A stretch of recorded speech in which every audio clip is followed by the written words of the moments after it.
How to change your ringtone on iPhone to a song. Hello everyone.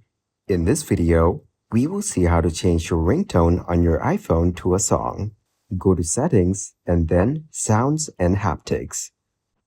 Under Sounds and Haptic Patterns, tap the sound that you want to change. Tap Ringtone or Text Tone, then choose a new sound. You can use the tone store to buy new sounds. These purchases are associated with your Apple ID and payment method on file. Go to Settings and reach Sounds and Haptics, then Ringtones. Then scroll to the top and tap Tone Store. Your purchased tones and ringtones appear at the top of the list of sounds. If you get a new device or your previous purchases aren't showing up, tap Download All Purchased Tones. You might not see this option if you already downloaded all the tones you purchased or you haven't purchased any. You might not be able to re-download some previously purchased tones.